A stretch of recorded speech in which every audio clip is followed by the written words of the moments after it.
Hello বন্ধুরা, আজকে আমি কাতলা মাছের ঝোল রান্না করলাম ফুলকপি দিয়ে। তো ভাবলাম তোমাদের সঙ্গে শেয়ার করি। তো মাছটাকে আমি আগে থেকেই ধুয়ে নিয়েছি ভালো করে, দিয়ে হলুদ লবণ মেখে একটু রেখে দিয়েছিলাম ঢেকে, মাছের ভিতরে হলুদ লবণটা একটু ঢোকার জন্য। তারপর আমি ধীরে ধীরে এগুলো 5 মিনিট পরে বা 10 মিনিট পরে এগুলো ভেজে নেওয়া যায়। আমিও ভেজে নিলাম এভাবে একটু।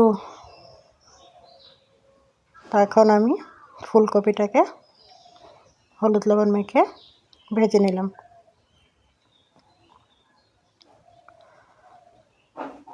তো ভেজে নেওয়ার পরে আলুগুলোকে আমি এভাবে ভেজে নেব।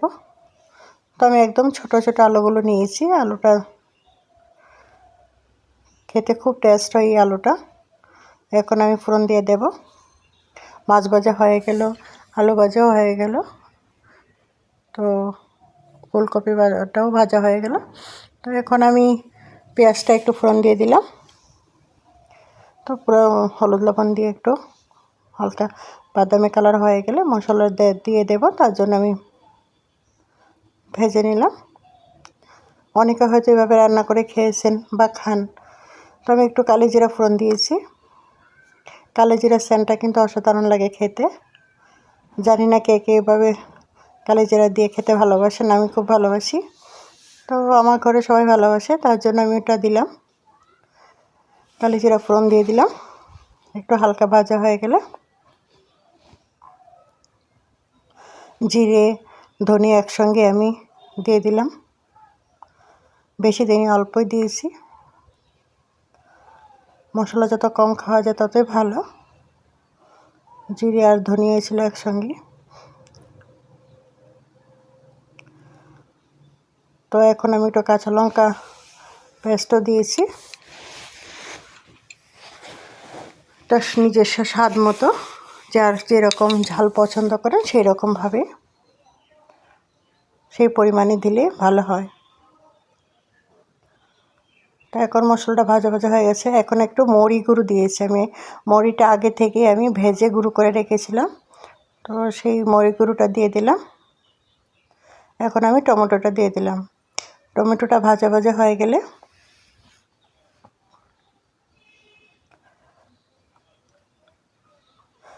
হয়ে গেছে আমার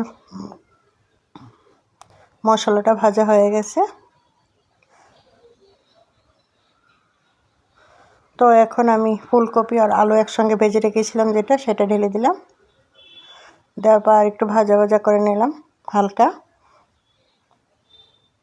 এখন আর বেশি ভাজতে হবে না, হালকা একটু ভেজে নিলেই হলো। তারপর আমি এখন গরম জল ঢেলে দেব। ঠান্ডা জল দেব না, কিন্তু ঠান্ডা জল দিলে টেস্ট আসবে না। তো গরম জলটা দিয়ে হালকা একটু ঢেকে দিলাম।